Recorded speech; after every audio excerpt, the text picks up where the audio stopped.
സംസ്ഥാന സർക്കാർ ഇന്നലെ വിപുലമായ ചില പ്രഖ്യാപനങ്ങൾ ക്ഷേമ പ്രഖ്യാപനങ്ങൾ നടത്തുകയുണ്ടായി. ആ ക്ഷേമ പ്രഖ്യാപനങ്ങളുടെ പശ്ചാത്തലത്തിൽ വലിയ പ്രതീക്ഷാനിർഭരമായിട്ടുള്ള ഒരു മുന്നോട്ട് പോക്കിലേക്കാണ് സംസ്ഥാന സർക്കാർ മുന്നോട്ട് പോയിക്കൊണ്ടിരിക്കുന്നത് എന്നുള്ള രീതിയിലുള്ള അഭിനന്ദനങ്ങൾ ലഭിക്കുകയുണ്ടായി. മറുഭാഗത്ത് വോട്ട് ലക്ഷ്യമിട്ടുകൊണ്ടുള്ള ഒരു പ്രഹസനമാണ് ഇത് എന്ന് പ്രതിപക്ഷ നേതാക്കൾ അടക്കമുള്ളവർ ആരോപിക്കുകയുണ്ടായി. ഇന്ന് രാവിലെ മുതൽ അത് തുടരുകയും ചെയ്യുന്നുണ്ട്. ഇതിനെല്ലാം ഇടയിൽ ധനമന്ത്രി KN ബാലഗോപാൽ എന്താണ് ആ ക്ഷേമ പ്രഖ്യാപനങ്ങളുടെ പ്രത്യേകത എന്ന് വ്യക്തമാക്കുകയാണ്.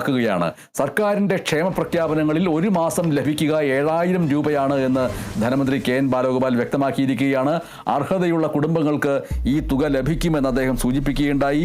ജനങ്ങളുടെ സുരക്ഷയും ക്ഷേമവും മുൻനിർത്തിയാണ് മുഖ്യമന്ത്രി പിണറായി വിജയൻ ഈ പദ്ധതികൾ പ്രഖ്യാപിച്ചത്. അത് നടപ്പാക്കാം എന്നതിൽ നല്ല ആത്മവിശ്വാസമുണ്ട് എന്നാണ് ധനമന്ത്രി KN ബാലഗോപാൽ സൂചിപ്പിച്ചിരിക്കുന്നത്. 2 മാസമായിട്ട് പണിപ്പുരയിലാണ് ഇതിൻ്റെ കൃത്യമായിട്ടുള്ള ഹോംവർക്ക് നടത്തി ആണ് പ്രഖ്യാപനം നടത്തിയിരിക്കുന്നത്. ചെയ്യുന്നതേ പറയൂ എന്ന് ധനമന്ത്രി സൂചിപ്പിച്ചിരിക്കുന്നു. അദ്ദേഹം എന്താണ് പറയുന്നതെന്ന് നോക്കാം. ഇങ്ങനെയുള്ള പദ്ധതികൾ സാധാരണ ഇന്ത്യയിലെ മറ്റ് സംസ്ഥാനത്ത് ഇതുപോലെ ഈ കുട്ടികൾക്കൊന്നും ഉള്ളതില്ല. അങ്ങനെ വരുമ്പോൾ സത്യത്തിൽ ഒരു വീട്ടിൽ 2 പേര് പ്രായമുള്ളവരുണ്ടെങ്കിൽ 2 പേർക്കായിട്ട് 2000, 4000 രൂപ കിട്ടും. അവരുടെ മകളുണ്ട്, ഈ പറഞ്ഞ വരുമാന പരിധിയിലുള്ള വീടാണെങ്കിൽ 1000 രൂപ അവർക്ക് കിട്ടും. ഇത് കൂടാതെ 2 കുട്ടികൾ പഠിത്തം കഴിഞ്ഞപ്പോൾ അവരുടെ 2 കുട്ടികളുണ്ടെങ്കിൽ 2000 കിട്ടും. ഒരു വീട്ടിൽ 7000 രൂപ കിട്ടുന്ന ഒരു പദ്ധതിയാണ് ഒരു സംസ്ഥാന സർക്കാർ പറഞ്ഞത്. KC ഉണ്ണികൃഷ്ണൻ, ധനമന്ത്രി KN ബാലഗോപാൽ ഇന്നലത്തെ ക്ഷേമ പ്രഖ്യാപനങ്ങളുടെ തുടർച്ചയായിട്ട് ഇന്ന് നൽകിയിട്ടുള്ള വിശദീകരണങ്ങൾ എന്തൊക്കെയാണ്? തീർച്ചയായും വിഷൻ 2031 തൊഴിൽ വകുപ്പിന്റെ സെമിനാർ ചടങ്ങിലാണ് ധനമന്ത്രി KN ബാലഗോപാലിന്റെ ഈ അവകാശവാദം. അദ്ദേഹം പറയുന്നത് ഈ സർക്കാരിന്റെ പുതിയ പ്രഖ്യാപനം വഴി ഒരു കുടുംബത്തിന്, അർഹരായ ഒരു കുടുംബത്തിന് കിട്ടുക 7000 രൂപ എന്നാണ് പറയുന്നത്.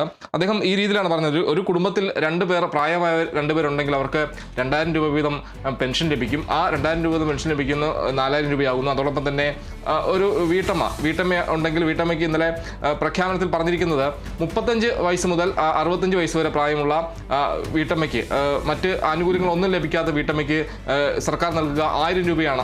സ്ത്രീ സുരക്ഷാ പദ്ധതി വഴി 1000 രൂപ പെൻഷൻ നൽകുമെന്നാണ് പറഞ്ഞത്. ആ രീതിയിൽ 1000 രൂപ ലഭിക്കുന്നു. കൂടാതെ 2 കുട്ടികൾ, വിദ്യാഭ്യാസം കഴിഞ്ഞ് നിൽക്കുന്ന 2 കുട്ടികളുണ്ടെങ്കിൽ അവർക്ക് 1000 രൂപ വീതം സർക്കാർ നൽകും. അത് വീതം ആ രീതിയിൽ 1000 രൂപ വീതം അവർക്ക് 2000 രൂപ ലഭിക്കുന്നു. അങ്ങനെ ഒരു കുടുംബത്തിന് 7000 രൂപ ലഭിക്കുമെന്നാണ് ധനമന്ത്രി KN ബാലഗോപാൽ പറഞ്ഞിരിക്കുന്ന ഒരു കാര്യം. എന്തായാലും സർക്കാർ പുതിയ പദ്ധതികൾ, ക്ഷേമ പദ്ധതികൾ പ്രഖ്യാപിക്കുന്നു. കൂടാതെ പെൻഷൻ അടക്കമുള്ള കാര്യങ്ങളെല്ലാം തന്നെ ഉയർത്തുന്നൊരു ഘട്ടം. ഇതിൽ പ്രതിപക്ഷമടക്കം വലിയ രീതിയിൽ വിമർശനം ഉന്നയിക്കുന്ന ഒരു സാഹചര്യം. ഇതിലാണ് വീണ്ടും എല്ലാ കാര്യങ്ങളും തള്ളിക്കൊണ്ട്, പ്രതിപക്ഷത്തിന്റെ ആരോപണമെല്ലാം തന്നെ പൂർണ്ണമായും തള്ളിക്കൊണ്ട് വീണ്ടും ധനമന്ത്രി രംഗത്ത് വരുന്നതെന്നാണ് പറയേണ്ട ഒരു കാര്യം. എന്തായാലും ഒരു കുടുംബത്തിന് സർക്കാരിന്റെ ഈ പ്രഖ്യാപനം വഴി 7000 രൂപയാണ് ലഭിക്കുകയെന്നാണ്, അർഹരായ കുടുംബത്തിന് 7000 രൂപ വരെ ലഭിക്കുമെന്നാണ് ധനമന്ത്രി വ്യക്തമാക്കിയിരിക്കുന്ന ഒരു കാര്യം. ധനമന്ത്രി വ്യക്തമാക്കിയിരിക്കുന്ന ആ കാര്യങ്ങളിലേക്ക് നമുക്ക് വരാം. അവിടെ KC ഉണ്ണികൃഷ്ണൻ തുടരുക. മറ്റൊരു